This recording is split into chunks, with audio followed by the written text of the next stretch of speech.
Good afternoon, everyone. My name is Timothy Lee, and I am a mining analyst here at Red Cloud Securities. We welcome Cherie Leeden, CEO of GOLDBULL Resources. She will speak to us about GOLDBULL's exploration projects in Nevada, particularly SANDMAN, where they are building on a 500,000 ounce resource. Cherie, you have 10 minutes, and then we'll have a 5-minute Q&A at the end of the session. And attendees, please feel free to ask questions using the Q&A link below. Take it away, Cherie. Thank you, Tim. Welcome to GOLDBULL Resources. We are a Nevadan-focused gold exploration and development company.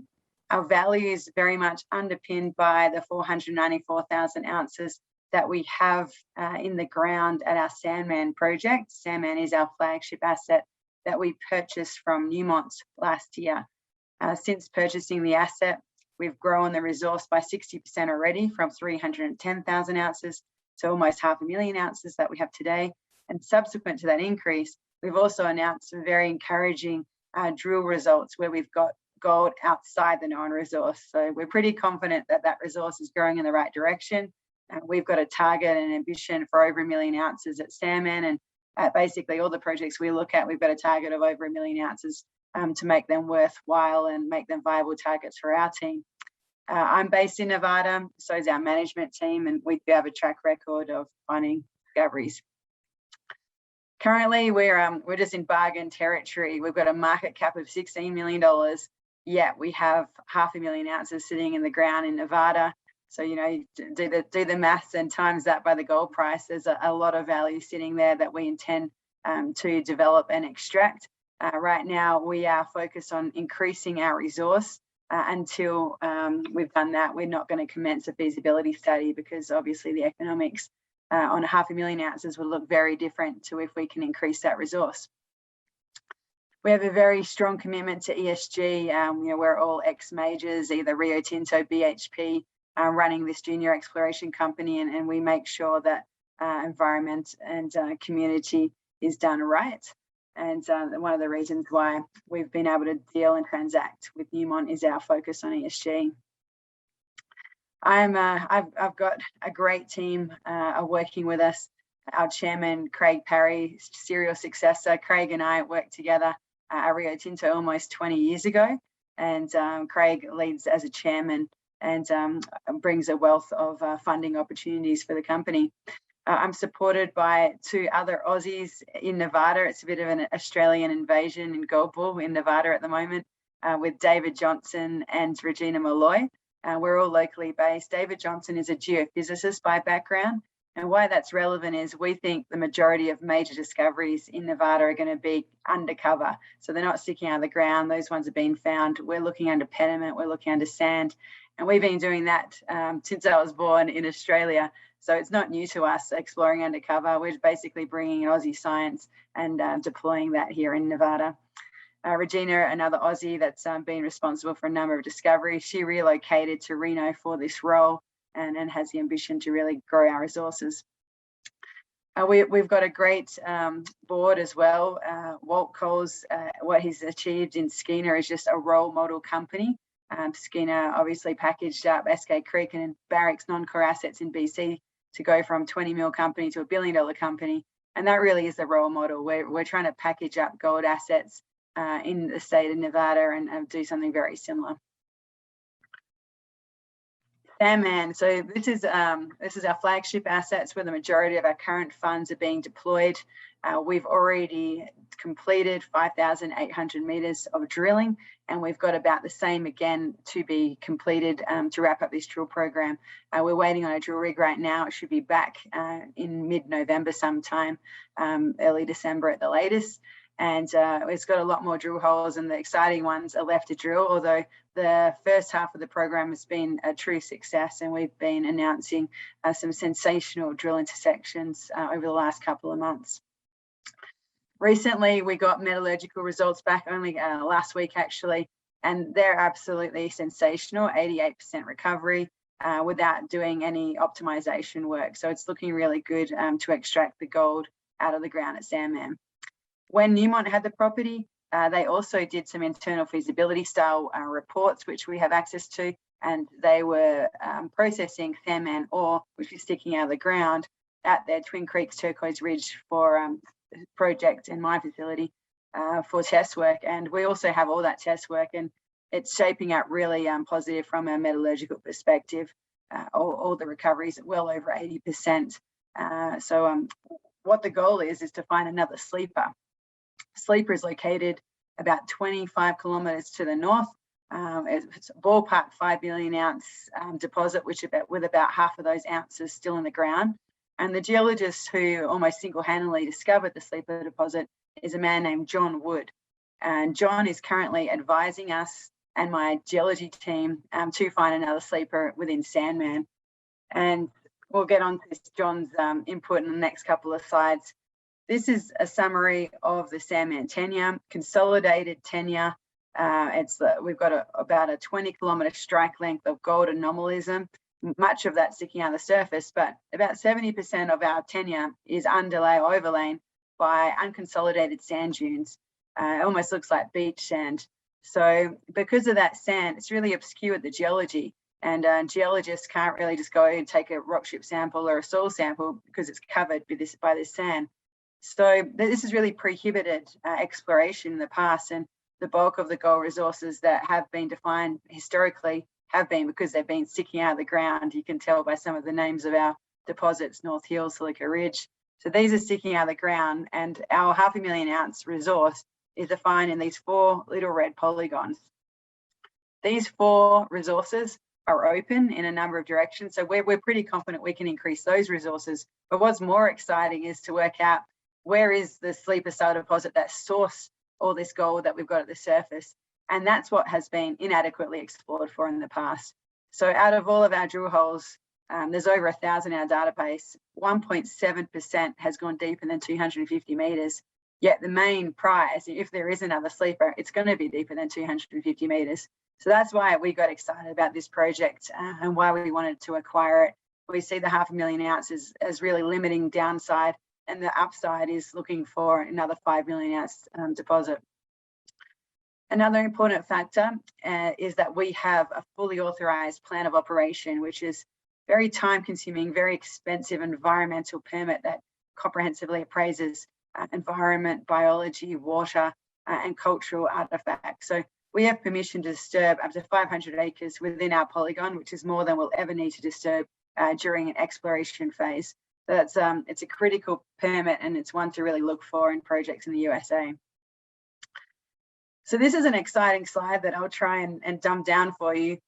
Basically, these top deposits illustrated in yellow and the pink, they're the gold mineralization alteration that where our current 500,000 ounces is sitting, spread in 4 deposits very similar to this. And previous explorers have seen this sticking out of the ground, and they've almost been distracted by it. There's known gold of economic concentration sitting very close to the surface, at surface in many instances. So this area has been drilled, and in fact, this remains open in many directions. And for the first half of our drill program, we'll focus on extending this, where you can see this obvious resource open. We've drilled down dip, and I'm pretty sure we've added ounces as per our previous announcements. But then we got John to come in, and John took a large picture approach and just said, well, look, we've got 20 kilometers or so of surface mineralization here. You don't really get that much mineralization if the source is only about 500,000 ounces. So John's really encouraged and motivated us to drill deeper and look for these targets. When the gold entered SANDMAN, it entered on faults. And the first place gold is going to concentrate as it's traveling up a fault is a pressure release zone. And John has indicated that that first pressure release zone, the major pressure release zone, is actually on a geological contact between some young volcanic rocks and some older basement rocks. The second pressure release zone is on the paleo water table, which has been the previous focus. So we're super excited to put some deep holes in to test this main target because if there is a multi-million ounce deposit, it's likely to be here rather than at the paleo water table. So the next round of drilling starting next month is going to be looking at a number of targets that we've defined using a combination of geophysics and geochemistry.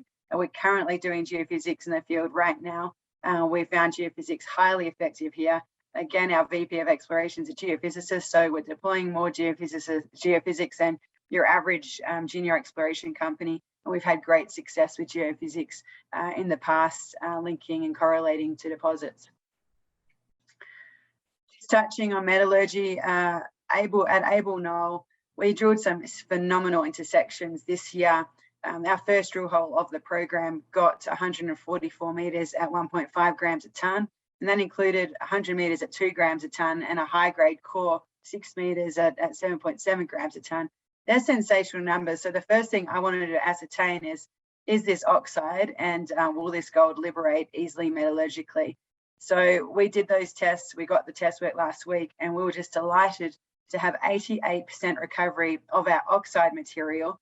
And probably even more important than that is our oxide has been proven to extend to 200 meters below the surface.